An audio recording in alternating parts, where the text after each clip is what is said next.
Okay, we're here live on the ArchieLuxury channel. We've got John Suckerhorn and we've got Clyde. What is a shitter wristwatch? What is a shitter wristwatch? This is the question. James McCabe.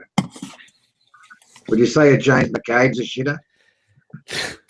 Well, besides specific examples, I want a generic definition anyway, because it appears to be a little nebulous on the channel, kind of like our Supreme Court's definition of pornography. Okay, so basically this, a shitter wristwatch, right? A shitter wristwatch is a wristwatch which lacks horological credibility, okay?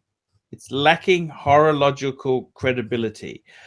Let me give you an example. I had a guy who contacted me via email last week.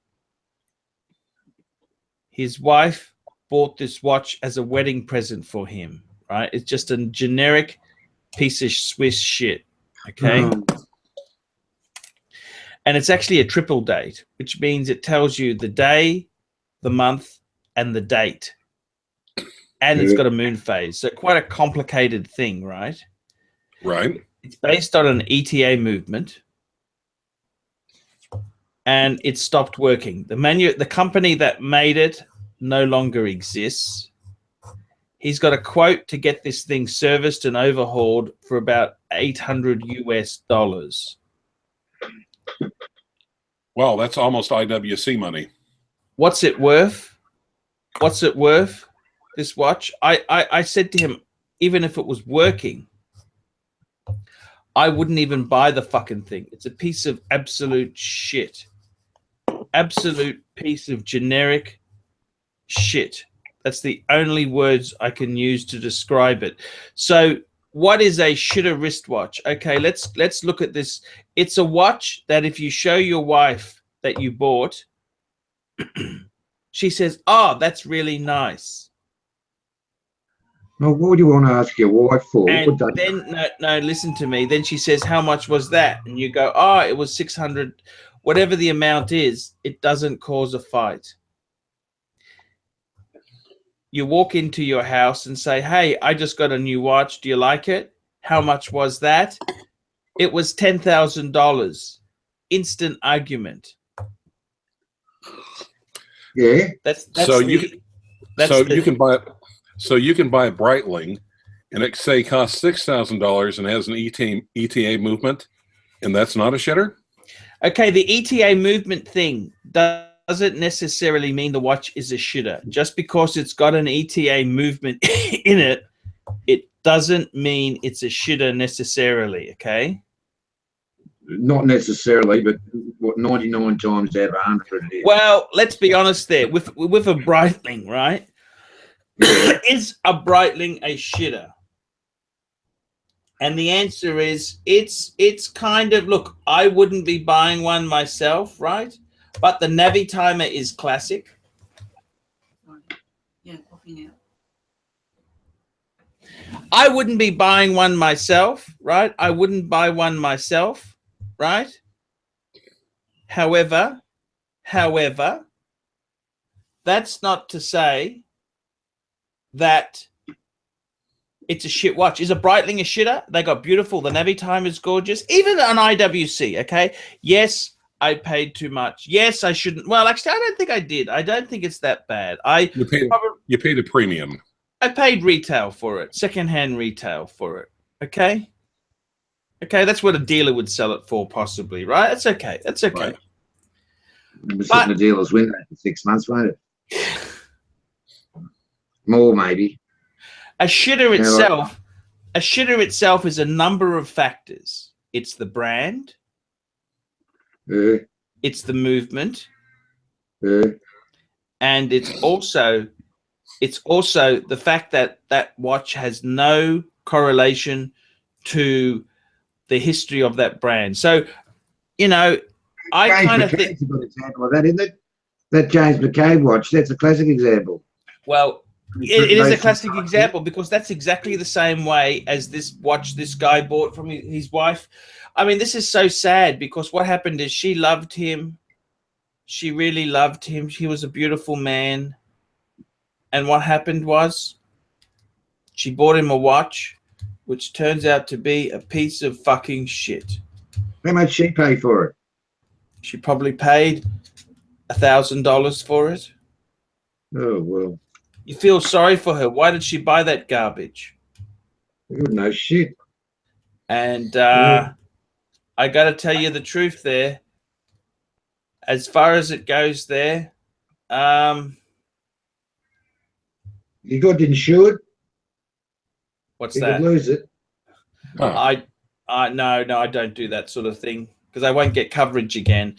Look, I tell you honestly, in all honesty, a shitter is this. It needs to be under a certain pricing threshold, right?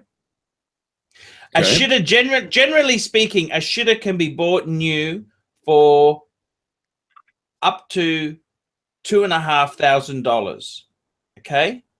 Okay. This is US dollars. So shitters are generally speaking retail brand new under $2,500. They have a brand which has no true horological history or meaning. Okay. If you told your wife or girlfriend, hey, I just bought this watch, she would probably say, gee, that's a nice watch. How much was it? Yes, she can accept it. It doesn't anger her. Gotcha. That's a litmus test. That's a litmus test. Litmus? Litmus test. And also the thing is that it's not an icon. The shitter is not an icon.